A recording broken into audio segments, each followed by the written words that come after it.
I was living paycheck to paycheck in the world's richest country until I stumbled on a strategy that quietly made me $10,000 richer in 1 year. What if I told you that you could save $10,000 in just 1 year without a big salary, without winning the lottery, and without giving up everything you love? Sounds impossible? A year ago, I thought so too, until I proved myself wrong. Have you ever looked at your bank account and wondered where all your money went? Yeah, me too. But 1 year ago, I made a decision. I was going to save $10,000. Not because I had a high-paying job. Not because I won the lottery. But because I was tired of being broke in the richest country on earth. This is the real story of how I did it. No tricks. No fluff. Just a regular person choosing change. It started with a $35 overdraft fee for a $4 coffee. And it hit me harder than expected. I was 30. I had a full-time job. I paid my taxes. But I couldn't even buy coffee without going into the red. Sound familiar?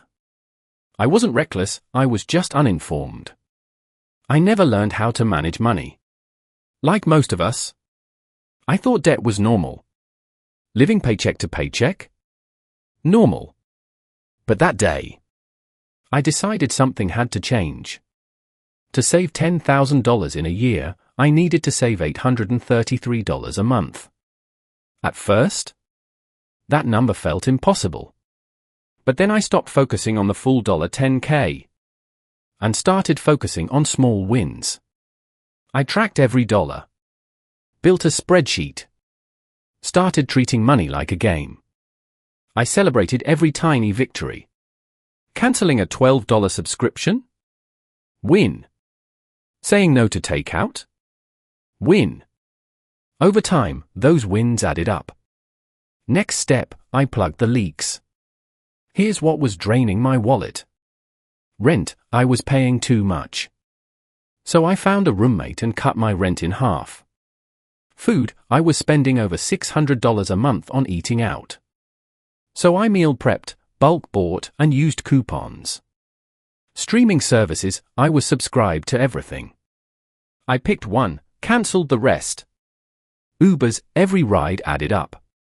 So I got a monthly pass and started walking more.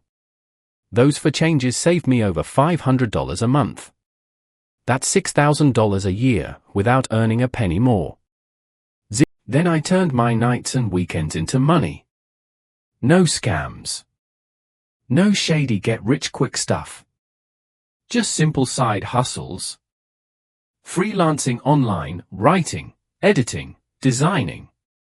Selling stuff I didn't use anymore. Driving for Uber a few hours a week.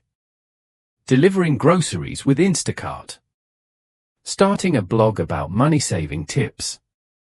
I made an extra $300 to $600 each month. It wasn't glamorous.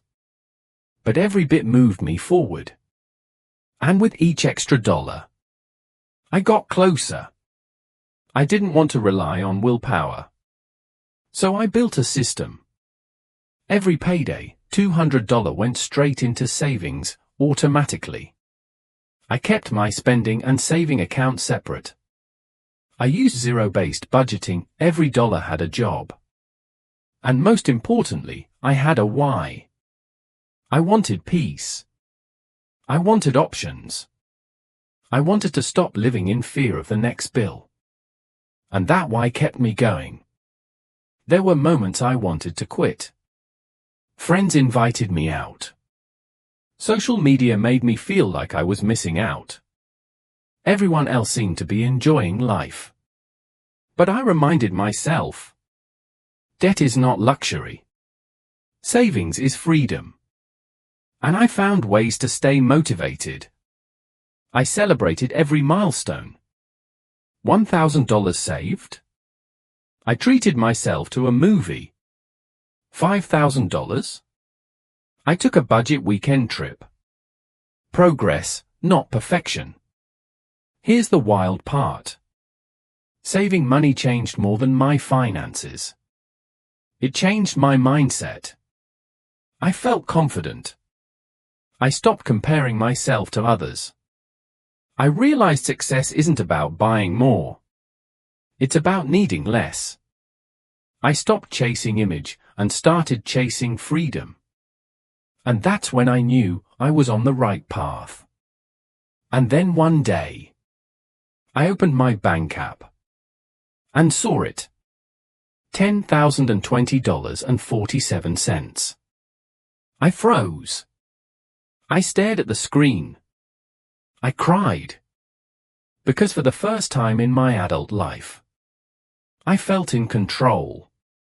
Not rich. Not perfect. But free. Here's what I learned and what you can do today. Track every penny. Automate your savings. Cut the noise. Start a side hustle. Say no to stuff you don't need. Celebrate progress. Always. Your goal might not be $10,000. Maybe it's $1,000. Or $500. But every dollar saved is a dollar of power. I'm not special. I'm not a financial expert. I'm just someone who got tired of being stuck and decided to try. This story isn't about money. It's about hope. The American dream or British dream isn't dead. It's just different now. It's not about owning more, it's about owning your life. So if you're listening right now, know this? You can do it. Start small. Start today. Because freedom isn't just a dream, it's a decision. And that decision starts with you.